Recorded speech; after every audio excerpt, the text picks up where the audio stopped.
10 tanda-tanda kiamat besar yang disebutkan oleh Nabi SAW. Kata beliau, amblasnya bumi di belahan timur yang pertama, terjadi gempa besar.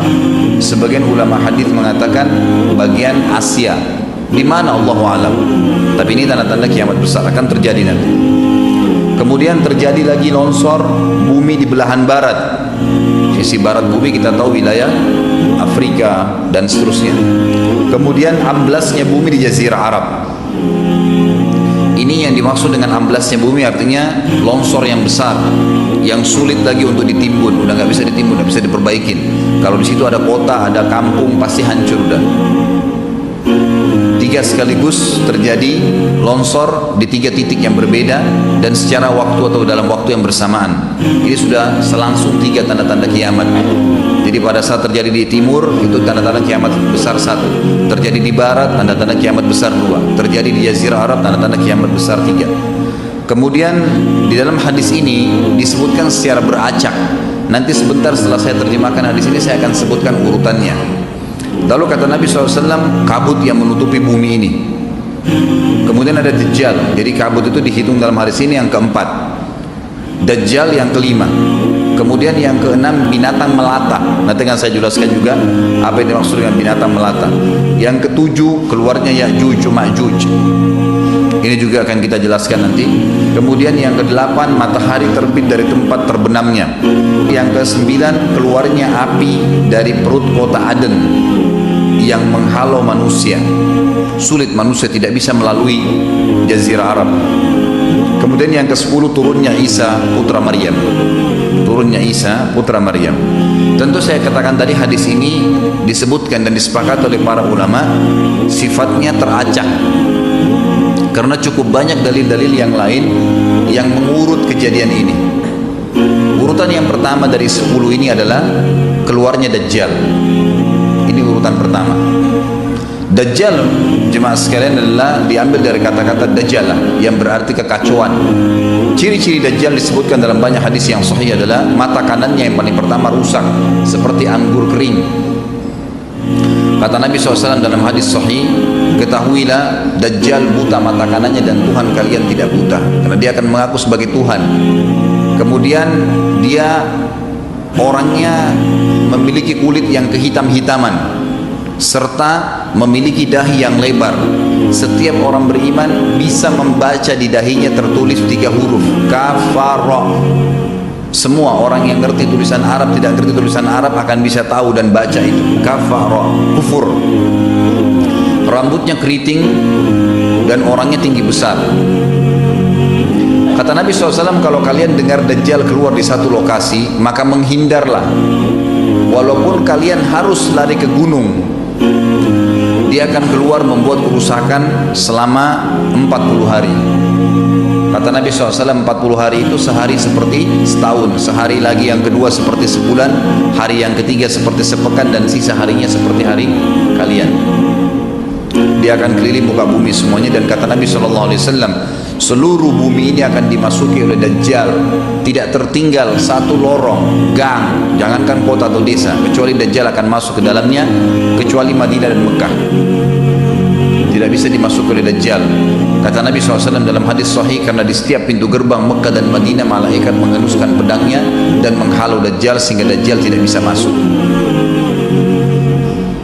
Pada saat dia tiba di Palestina, waktu yang bersamaan di kota Madinah berkecamuk. Kaum muslimin sepakat semua keluar untuk mengejar Dajjal dan membunuhnya.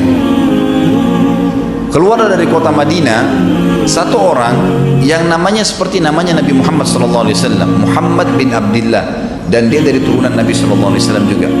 Dan orang ini punya julukan Mahdi, dikenal dengan Imam Mahdi.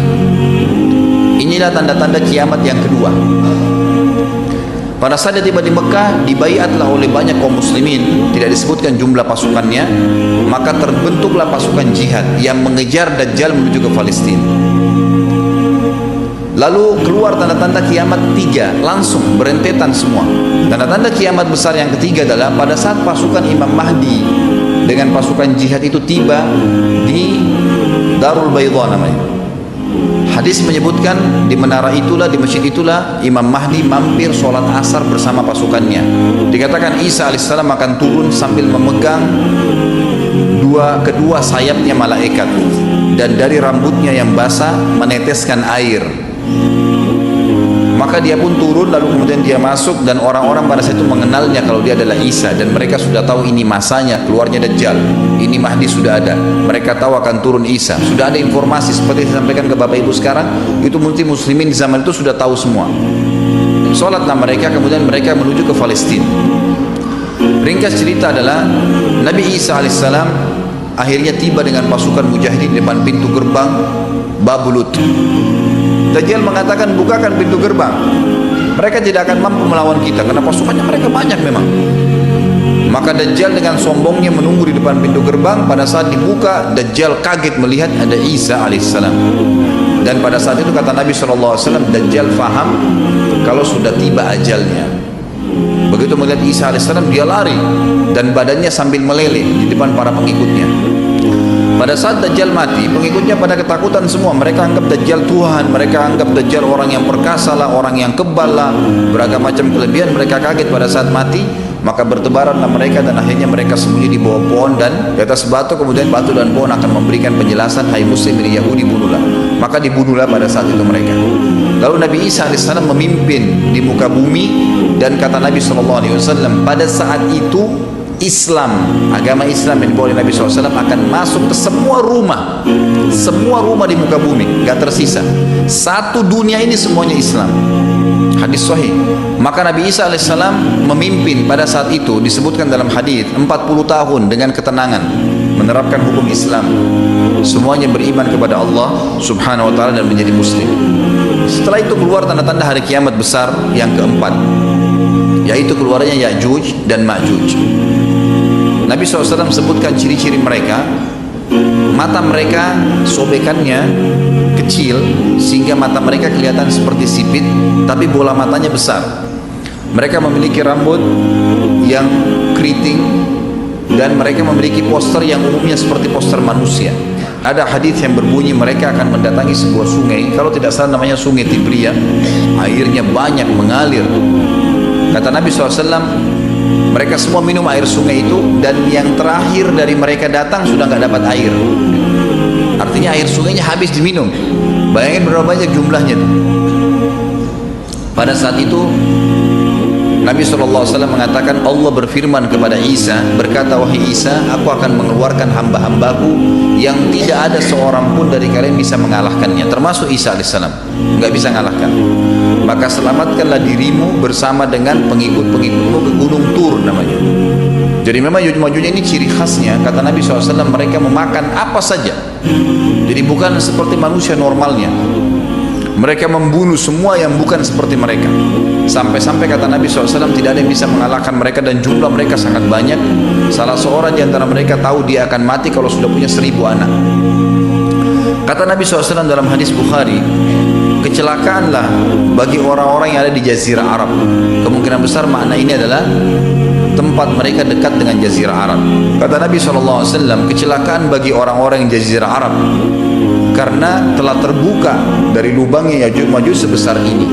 Sudah kasih isyarat dengan jari ibu jari sama jari tengahnya. Artinya mereka sudah bisa melihat keluar. Pada saat mereka keluar, maka mereka akan mulai membuat kerusakan. Kata Nabi SAW di dalam hadis sahih riwayat Imam Bukhari, bahwasanya Ya'juj Ma'juj akan membunuh siapapun yang mereka temui. Bahkan pada saat mereka sudah merasa menguasai bumi, mereka melepaskan anak-anak panah mereka ke langit. Lalu Allah menurunkan anak-anak panah mereka sebagai fitnah dipenuhi dengan darah. Maka mereka berkata, kami telah membunuh semua yang ada di bumi dan semua yang ada di langit. Kata Nabi SAW, Allah lalu mengizinkan Isa untuk berdoa kepada Allah agar memusnahkan mereka. Maka Isa alaihissalam pun akhirnya berdoa, meminta kepada Allah subhanahu wa ta'ala agar mereka semua dimusnahkan. Maka pada saat itu pun Allah subhanahu wa ta'ala menurunkan kepada mereka hama. Sebagian hadis menyebutkan serangga kecil seperti cacing, banyak sekali yang menimpa tubuh-tubuh mereka. Setiap orang satu. Dan itu membuat mereka mati. Kemudian setelah itu Isa alaihissalam memimpin lagi di muka bumi sampai beliau meninggal. Setelah Isa alaihissalam meninggal, kembali lagi sebagian besar manusia berbuat kekufuran. Maka Allah subhanahu wa ta'ala keluarkan tanda-tanda kiamat besar yang kelima. Yang kelima ini adalah keluarnya hewan atau binatang melata.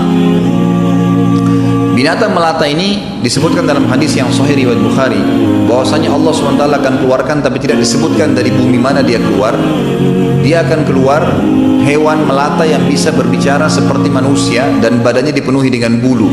Allahu a'lam bagaimana. Kemudian dia datangi orang-orang yang kufur tersebut dan menasihati dan mengingatkan mereka. Yang tidak mau beriman, dalam hadis dikatakan dicap oleh hewan tersebut. Allahu a'lam dicap seperti apa, sehingga ketahuan mana yang kafir, mana yang beriman. Terus dia keliling di muka bumi tapi tidak disebutkan berapa lama. Lalu kemudian Allah lenyapkan si dabbah ini. Kemudian datang tanda-tanda kiamat yang ke-6. Tanda-tanda kiamat yang ke-6, 6, 7, 8 itu berentetan semua. Longsor besar di timur, di barat, dan di jazirah Arab. Ini tanda-tanda kiamat terjadi serentak. Sudah 8. Kemudian terjadi yang ke-9, keluarnya api dari negeri atau dari kota Aden. Kota Aden ini di Yaman ya. Tentu hadis menjelaskan tentang masalah api yang keluar ini, artinya api bukan main-main. Ini bukan kebakaran sebuah masjid atau sebuah bangunan 10 tingkat. Api ini bisa menghalau manusia untuk jalan karena panasnya. Sebagian riwayat menjelaskan api tersebut akan berdiri seperti gunung yang besar dan dari seluruh pelosok dunia bisa kelihatan. Kita bisa bayangkan bagaimana, yang akhirnya akan menggiring atau menghalangi orang-orang untuk jalan. Susah. Sebagian ulama hadis mengatakan mereka nggak bisa jalan, tidak bisa ada penerbangan, tidak bisa ada orang jalan karena panasnya bumi ini dari api tersebut. Dan itu memang kemungkinan besar akan keluar satu waktu, Allahu a'lam kapan. Dan yang terakhir, tanda-tanda kiamat sebelum ditiup sangkakala adalah terbitnya matahari dari tempat terbenamnya. Dan ini sudah terakhir sekali. Makanya kata Nabi SAW, taubat akan diterima sebelum matahari terbit dari tempat terbenamnya. Artinya selama yang lain itu masih ada, masih bisa taubat. Kalau sudah itu sudah sulit. Ini tanda-tanda kiamat. Sebagian ulama memasukkan tanda-tanda hari kiamat kecil, ada yang masukkan tanda-tanda kiamat besar. Ada dua hal. Yang pertama itu adalah keluarnya Dzu Suwakatain. Ada orang dari negeri Habasyah dikenal dengan Dzu Suwaka. Dzu Suwaka ini sak artinya betis. Diberikan julukan Dzu Suwaka karena betisnya sangat kecil. Orang ini, Bapak Ibu sekalian, kata Nabi SAW akan menghancurkan Ka'bah. Dan kata para ulama pada saat itu memang manusia sudah sunyi, nggak ada lagi yang datangin Ka'bah. Orang-orang sudah lalai gitu kan. Keluarlah orang ini. Makanya sebagian ulama masukkan dia tanda-tanda kiamat sebelum terbitnya matahari dari tempat terbenam. Ditambahkan ini yang ke-11 gitu. Atau ini yang ke-10, terbitnya nanti kiamat yang ke-11. Kata Nabi SAW, dia akan mencabut batu-batu Ka'bah satu persatu sampai rata dengan tanah. Dan saya sedang dilihatkan oleh Allah sekarang bagaimana pada saat dia mencabut batu itu. Hadis sahih riwayat Bukhari Muslim. Yang terakhir, yang kedua, yang berhubungan juga dengan tanda-tanda kiamat, ada yang memasukkan kiamat kecil, tapi ini lebih dekat dengan kiamat besar. Orang yang terakhir meninggal itu adalah orang dari asli suku Madinah yang sedang mengembala kambing. Kata Nabi SAW, orang yang terakhir meninggal dari kalian kalangan manusia, semua orang sudah mati, tinggal dia sendiri, tapi dia nggak tahu. Dia lagi mengembala kambing, kemudian dia masuk dengan gembalanya ke kota Madinah, ditemukan semuanya tidak ada kehidupan, nggak ada orang, nggak ada binatang, nggak ada apa-apa, tinggal dia sendiri. Pada saat dia meletakkan telapak kakinya di kota Madinah, maka pada saat itu dia meninggal. Dan inilah manusia terakhir meninggal sebelum ditiup sangkakala terakhir. Allahu a'lam.